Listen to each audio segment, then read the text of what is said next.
One sunny afternoon, Maria, a middle-aged woman, was enjoying a leisurely walk around the lake with her small dog. She cherished these peaceful moments.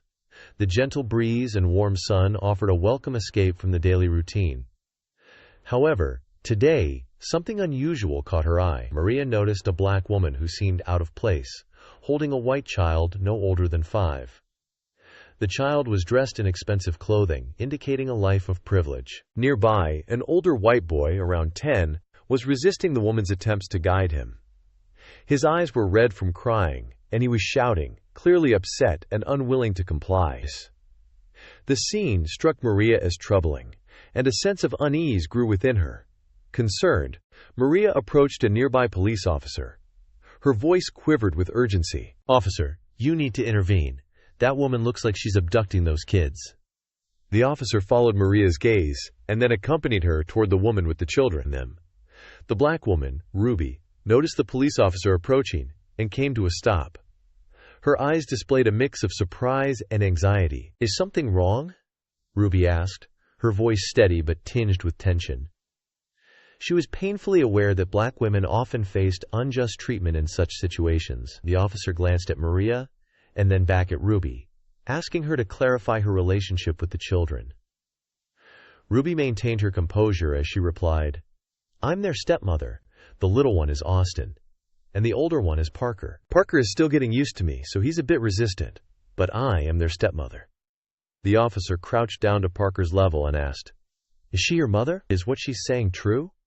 A mischievous idea sparked in Parker's mind. With a determined voice he declared, "No, she's a kidnapper. She tricked us, me and my brother. I want to find my real mom." The accusation shifted the situation dramatically. The officer had no choice but to take Parker's claim seriously. Maria watched with growing satisfaction as Ruby was escorted toward the police car. "I was right," Maria thought, feeling a sense of triumph for having intervened. Ruby's composed facade crumbled as her heart sank under the weight of the misunderstanding. Her worst fears had materialized. No one believed her, and she faced the painful consequences of a situation she couldn't control. At the police station, Ruby endured harsh treatment. She was forced to sit in a stark, cold interrogation room with a glaring light shining directly into her face. Across from her, an officer slammed his hand on the table, his voice accusatory. "Just admit it. You kidnapped those 2 kids, didn't you?" Ruby remained resolute. "I didn't kidnap them. I'm their stepmother. I haven't done anything wrong." Despite her protests, the officers were skeptical and continued to press her for a confession. Meanwhile, outside the interrogation room, Parker chuckled to himself, proud of the prank he had pulled. He was blissfully unaware of the danger he had placed his stepmother in. His younger brother, Austin, sat quietly, oblivious to the turmoil. Eventually, the police managed to contact the children's biological mother, Eliana. When she arrived at the station, her cold and indifferent demeanor took everyone by surprise. With no emotion in her voice, she said, "I was about to leave for Hawaii with my boyfriend, but I had to come here because of their little prank." The officer was taken aback. "What did you say?" Eliana smirked, her lips curling in a sarcastic smile. "That black woman is their stepmother. She married my ex-husband after our divorce. He's the one raising the kids, and I have my own life."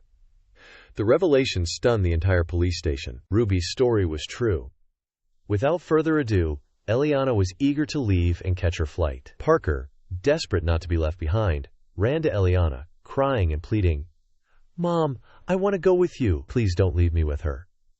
Eliana turned her gaze icy and devoid of warmth. She shoved Parker aside, her eyes narrowing as she raised her hand, ready to slap him for being a nuisance. But before her hand could connect, Ruby intervened, stepping in front of Parker and taking the slap herself. Without a word, Eliana stormed out, leaving as abruptly as she had arrived. Ruby stood there, her cheeks stinging from the blow but her resolve unshaken. She looked at Parker with a mix of pain and compassion, silently forgiving him for the turmoil he had caused.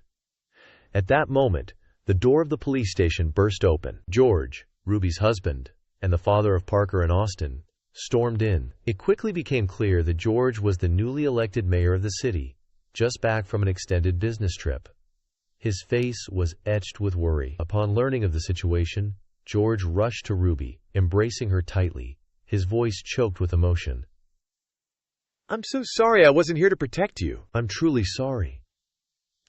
The officer who had interrogated Ruby bowed his head in shame as Mayor George demanded the officer's immediate demotion, speaking out forcefully about equality and the unacceptability of discrimination based on skin color. After addressing the police issue, George turned his stern gaze to Parker. He was about to reprimand the boy for causing such a serious mess, but Ruby, having just taken the slap for Parker, intervened. "Don't do that. He's just a child. He needs time to understand." Parker, who had witnessed the entire ordeal, began to cry uncontrollably. He realized that his biological mother, whom he had longed for, did not care for him as he had hoped. The person who truly loved and protected him was Ruby, the stepmother he had previously resented. Overcome with regret, the boy ran into Ruby's arms, sobbing, "I'm sorry. I'm sorry, Mom." Ruby held Parker close, comforting him as she always had. The room fell silent, and everyone present understood that a new family had been forged, not just by blood but by genuine love and care. In the end, not only did Parker learn a profound lesson about love and family, but so did Maria, the officer, and everyone else present. They all walked away with deepened insights into prejudice, humanity, and fairness.